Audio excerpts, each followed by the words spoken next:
Harihi Om. Welcome to what we call as a class on Bhagavad Gita. But in our tradition, we don't really call it as a class. This is called as Shravanam, one of the steps in the Jnana Yoga. It is generally called as the first step, but we only call it as one of the steps because though it comes as Shravanam, Mananam, and Nitidhyasanam, all the three are required in parallel throughout our life. That is what our tradition emphasizes. So, based on that, we say one of the aspects, which is Shravanam, as well as some kind of igniting the Mananam, is the objective of this session. And we call it as class, Bhagavad Gita class. Now, with a small introduction about myself, my name is Naresh, and I have been teaching Bhagavad Gita, Vishnu Sahasranama, Brahma Sutra, and some introductory concepts about Veda for a long time now. I think it is almost 12 years since we started this exercise.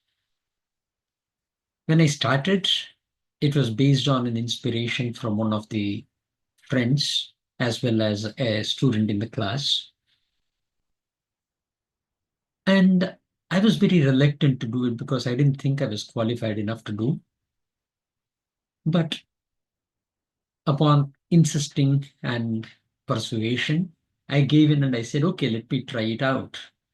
But what I also learned was as we proceed towards trying something over and over again, you start to become good at it. Though I may not be very excellent in terms of teaching, I have received several kudos in terms of the way that I prepare and present when we are in this class. With this small introduction, let us jump into the class today. The tradition is whenever you do a specific study about a scripture, it is considered to be an upasana. An upasana has several anga in it. The first is Vigna Shanti. I am going to take up this upasana, and in this exercise, let there be no Vigna. So, first thing that we do is Vigna Shanti. The second thing that we do is context setting. There is nothing called as absolute truth in a transactional world. A truth is classified into three. One is called as individual reality. The other is called as transactional reality. And the third one is called as absolute reality. We say they are Pratibhasikam, Vyavaharikam, and Paramarthikam. The objective of this spiritual course is to align ourselves to the Paramarthika Sat, the absolute reality. Unfortunately, that cannot be done in a transactional world by providing details. Also, it cannot be achieved without being in it as well. Through it also, it is not possible. Without it also, it is not possible. That is the nuance of it. So, the study of these scriptures are done in a transactional world which will enlighten you from within and bring you closer to realizing the absolute truth. A guru, an acharya, cannot really do that. You have to walk the remainder of the distance. The guru or a teacher merely takes you half the way. And because of that, we are bound to tie ourselves to the transactional world. And in transactional world, there is nothing called as an absolute. So what we do, we set a context so that you are aligned to the situation to which this particular scripture is revealing the truth. While the truth could be applied to that particular situation, it is amazing to see that it is applicable to the absolute truth as well. But how it applies and what it reveals is very individualistic in nature. So, as a guru or as an acharya, here my humble attempt is to say this is the context under which this particular knowledge was revealed. And this is how it is applicable, and these are the nuances. This will ignite those nuances to come into you. And when we are in the chapter 13 of Bhagavad Gita, you will see what we mean by knowledge itself. When we discuss the Jnana, you will be very impressed to see how Bhagavan expresses it. Anyway, coming back to the topic, the second thing that we do is context setting. After that, we start our upasana.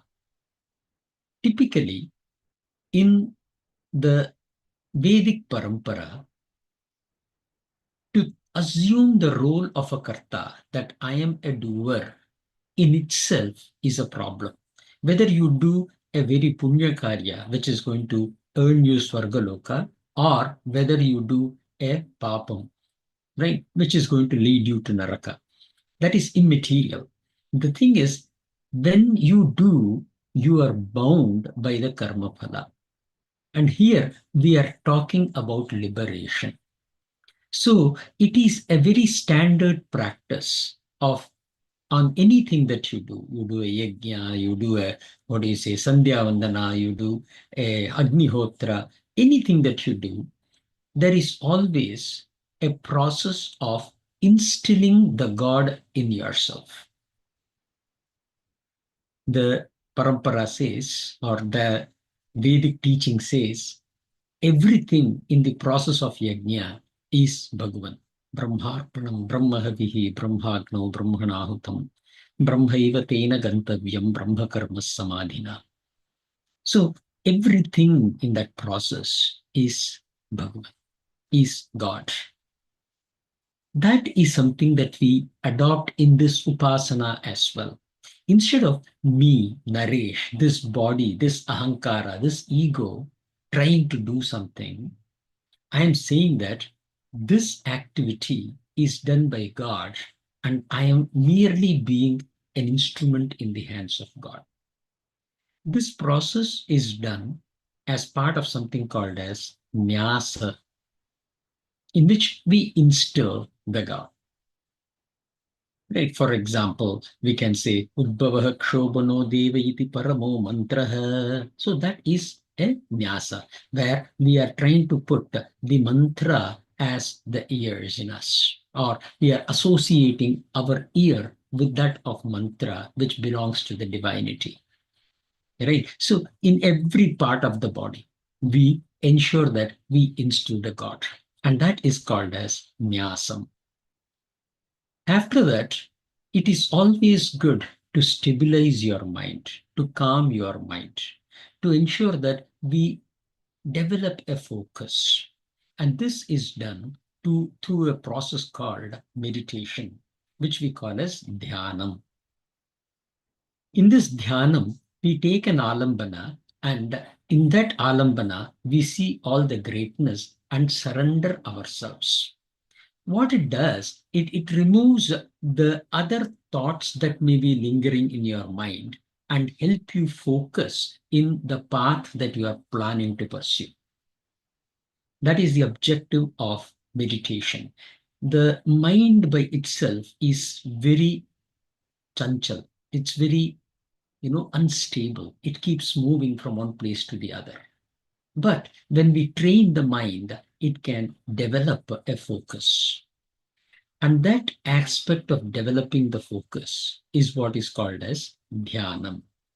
So here we take this moment to use the alambana of the God that we have in our mind to stabilize our mind. And then we perform our upasana. We always end our upasana with a phalasruti. The phalasruti is not to say, hey, you will get lot of wealth, you will get cows, you will get prosperity. No, that is not the intent of a phalasruti. The intent of the phalasruti is to ensure that I have, without any samshaya, without any doubt, an absolute benevolence on the scripture that I have gone through. The sacredness is something that I cherish from within. This emphasis is done through the phalasruti. Last but not the least, we have a mahatmyam. Mahatmyam is the greatness of it. Right? The greatness of it is to establish and express it outwards.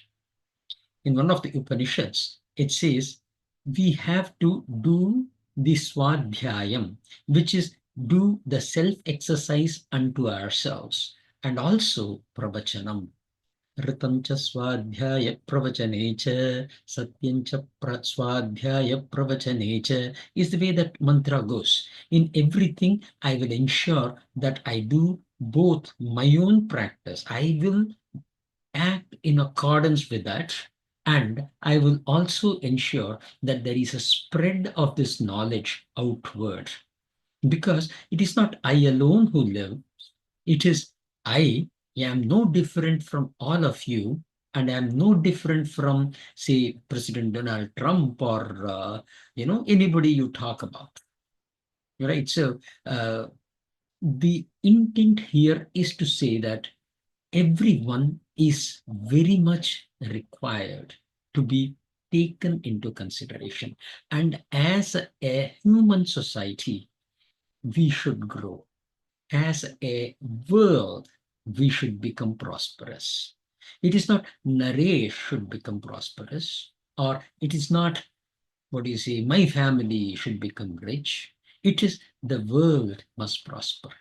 And that intent must be emphasized in your mind, and that intent should be kept in mind. And the Mahatmya enables you to do that pravachan, to communicate it outward and ensure that there is a spread of the knowledge.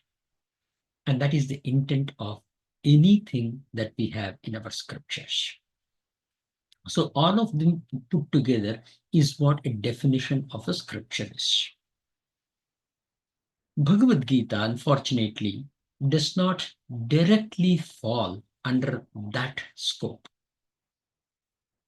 Bhagavad Gita is a text that happens in the flow of Mahabharata in Bhishma Parva, wherein a war is about to happen. It is not even in the beginning of Bhishma Parva or anything. It is somewhere in the middle. So along the flow it was coming, and it never was created with the purpose of making it as an upasana. However, in tradition, when this Bhagavad Gita was read in Bhagavan's words, there is also, Anugita is there or Uddhava Gita is there. They all have their own sanctity, their own greatness, but nothing when compared to this particular scope of the 700 shlokas that this Gita provided. And hence, it does not come with the actual tradition of Vigna Shanti or, the the background of the story or the Dhyanam, etc. It doesn't come with that. It just merely starts with Dhritarashtra Uvacha and continues. For a long time, there was no standard Dhyana Shloka for Bhagavad Gita. And around the time when Akbar was there, a great Advaitic philosopher by name Madhusudana Saraswati, he saw this as lacking. So he created a Dhyana Shloka for Bhagavad Gita. In philosophy, you will find that there are several darshanas, predominantly that people all know, is our Advaitam, Dvaitam, or Visishtadvaitam. We can also go into Nyayam, Sankhya, Yogam, etc. There is a big list that we can continue to explore in terms of the kinds of philosophies that we have. My intent here is to merely say that this Dhyana Shloka was composed by an Advaitic philosopher, but the beauty, the flow, and the scope of these shlokas are so poetically represented that every person or every kind of culture has adopted this as the Dhyana Shloka. All that I know of. There may be some which are not doing it, I don't know. But anywhere I have seen this particular Dhyana Shloka, which is not part of Bhagavad Gita, has been included as a Dhyana before we start our Bhagavad Gita. It is a very beautiful, as I said, it is more of a poetry than a Dhyanam. Right? If you take Vishnu Sahasranama, here we have Vishnu, and there is a description of Vishnu, Kshirodanvat Pradese, right, where it is a milky ocean, right? Shuchimani Vilasat Saikate Maupikanam, right? All pearls like sparkling all around in the shores, kind of a stuff. There is a beautiful description of what that particular thing is, and you can meditate upon all those experiences. Here, it is more of putting our prayer to the creators, understanding the kind of complexity that this war was around, and then appreciating the greatness of Shriman Narayana, of Lord Vishnu, of Krishna.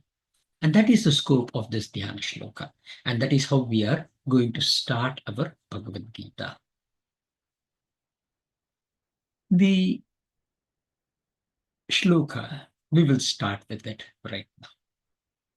Hari Om Parthaya Pratibodhitam Bhagavata Narayanena Swayam Vyasena Gratitam Purana Munina Madhye Mahabharatam Advaitamritavarshiniim Bhagavatim Ashtadashaധ്യായിനീം Amb त्वामनुसन्दधामि भगवद्गीते भवद्वेषिणी.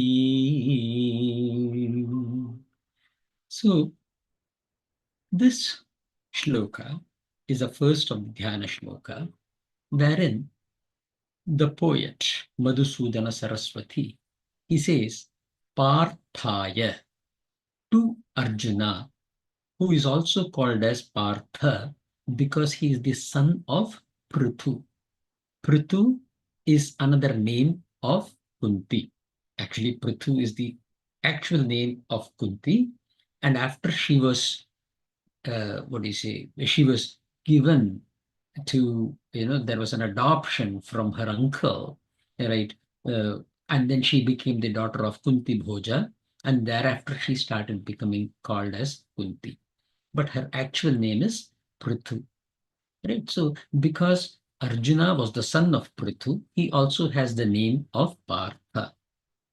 So, for that matter, any of the Pandavas, particularly the Yudhishthira, Bhima, and Arjuna, can be called Partha. Right? And that is absolutely valid. Now, Pratibodhitam. Pratibodhitam was preached.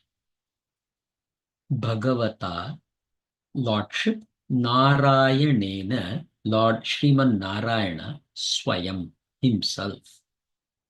So this Bhagavad Gita, which has a very clear preachings, starting from the second chapter, 11th shloka, to 18th chapter, 66th shloka. Amazing essence of the entire Advaitic or entire Vedantic uh, context. That is what is being done here.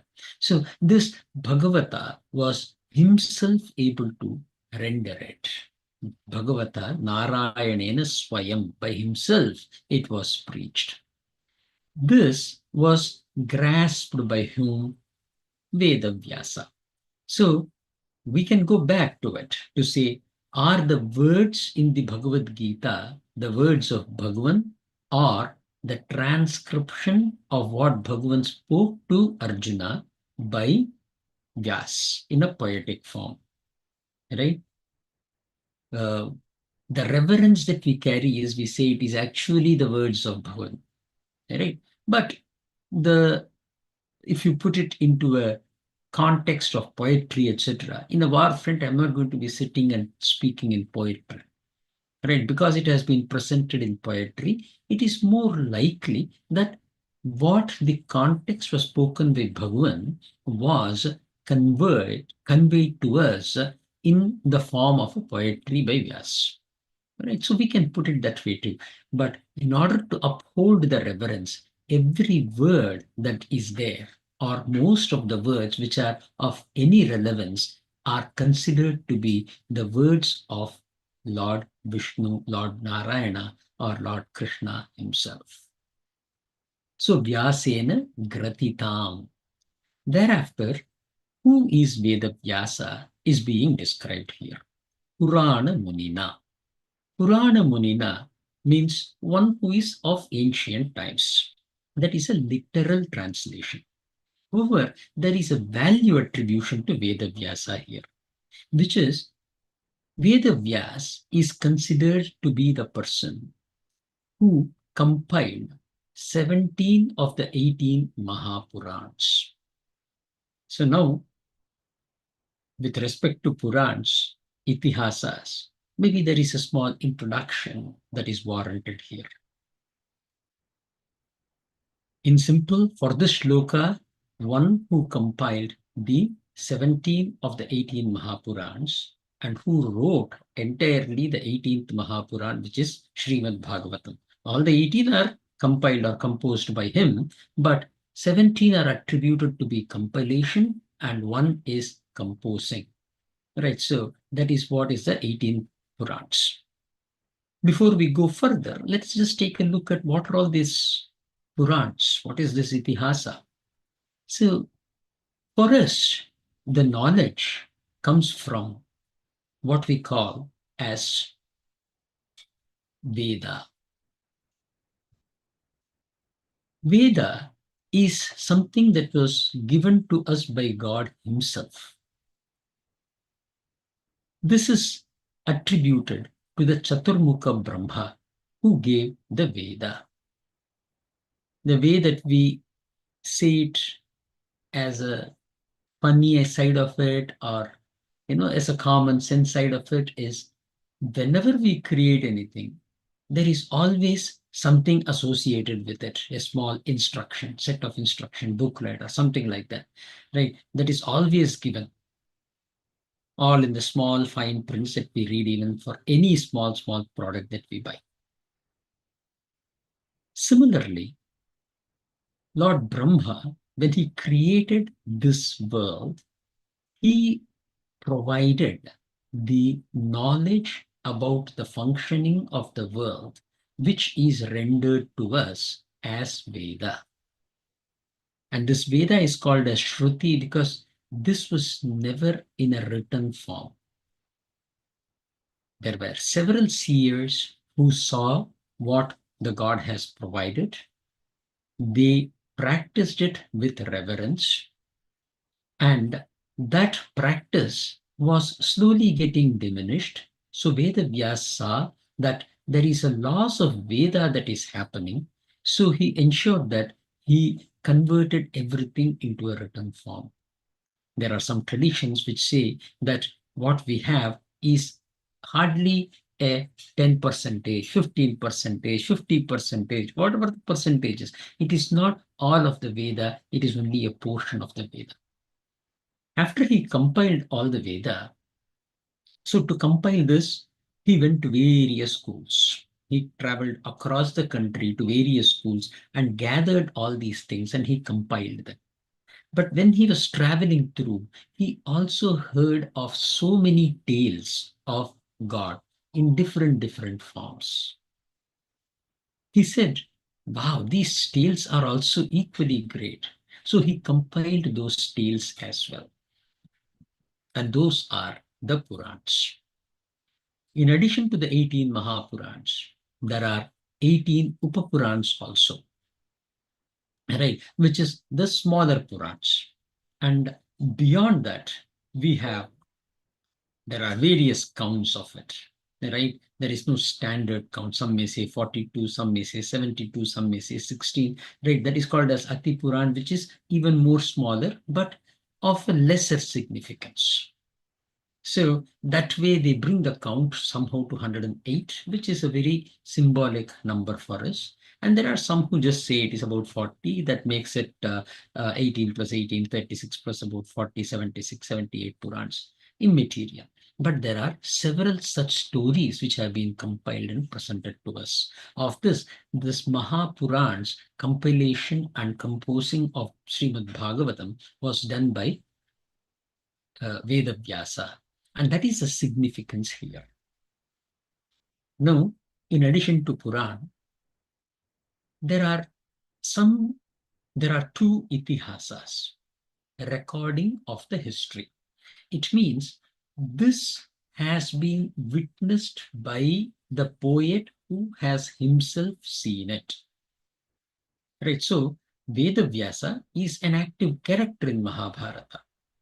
And because of that, because Veda Vyasa has personally witnessed it, though the Adi Parva may not be personal witness, but personally known from direct sources, right, unrecorded, it is called as Itihasa, Itiha Asa.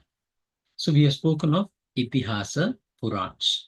Then we also have something called as Sutras, like Brahma Sutra, right? Then Dharma Sutra, or we can also give the other name, Purva Mimamsa Sutra, right? So there are various things that we can speak about it as well. This is the next one. On top of it, we have Geetam, we have Bhashyam, we have Tika, we have Tipni. Like that, there is the text that is around this Vedic culture is so vast that one lifetime is absolutely insufficient for anyone to grasp it. And in our tradition, we say that you will never be able to grasp all of the text. The text is to make you run towards moksha and not draw you towards it. And the day you overcome that barrier of running behind the text is when you become elevated. Your path changes, right?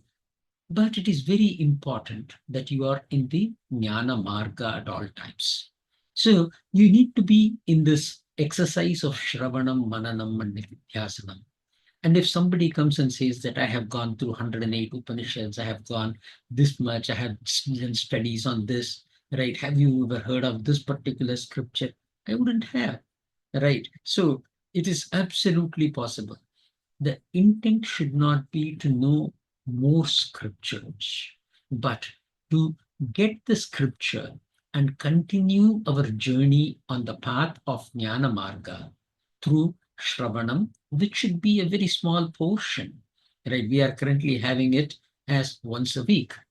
Right? I might have done it every day of the week, or under 1 hour, maybe 2 hours. Right? But even that is too much. If in case you are totally into sannyasa, there could be 8 hours of class. That's about it. That's not 24 hours either.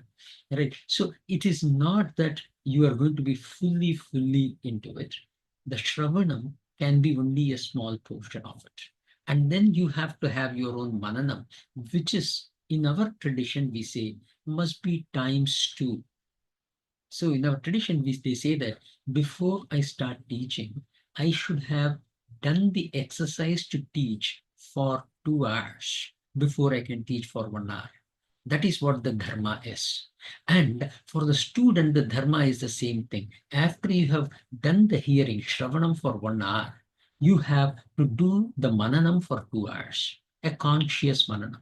We have the weekly classes because this gives us time of, say, 10 minutes of meditation per day, 6 days a week. 60 is 1 hour. If you do 20 minutes a day, then it is 2 hours. Right? So the intent is to say this 1 hour is just not Shravanam, but also Mananam, plus 10 minutes a day of meditation, which is value-based meditation, will take you to the target of it. So that is the way that we say.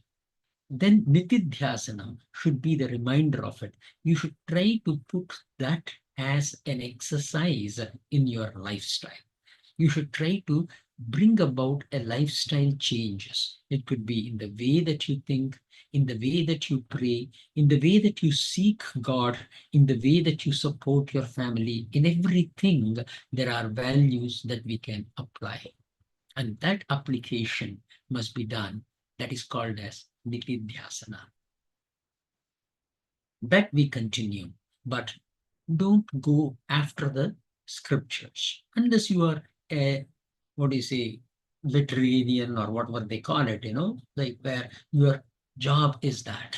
But even then, you will not be able to complete the vastness of the scriptures that we have in this Sanatana Dharma. Coming back to the shloka, Vyasena Rapitam Purana Munina Madhye Mahabharatam. Where did this happen?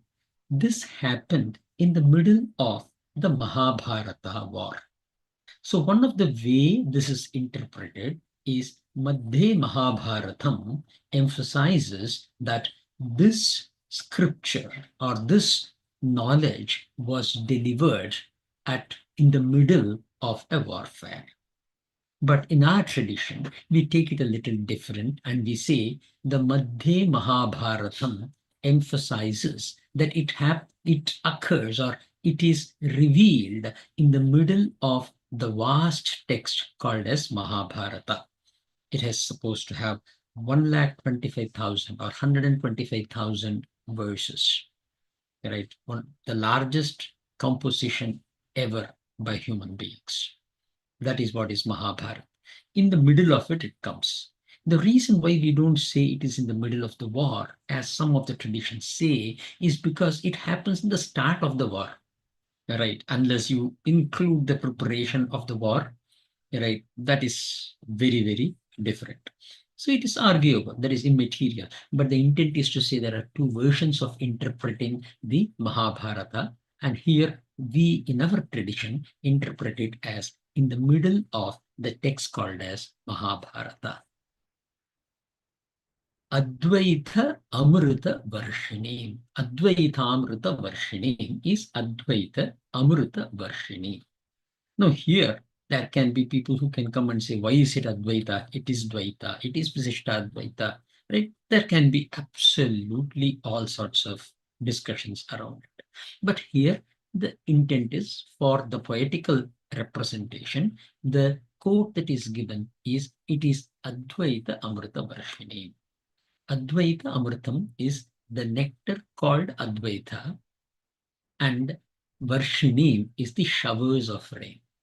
Now, what is this Advaita?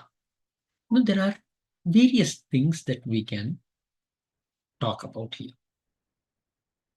When we talk of God,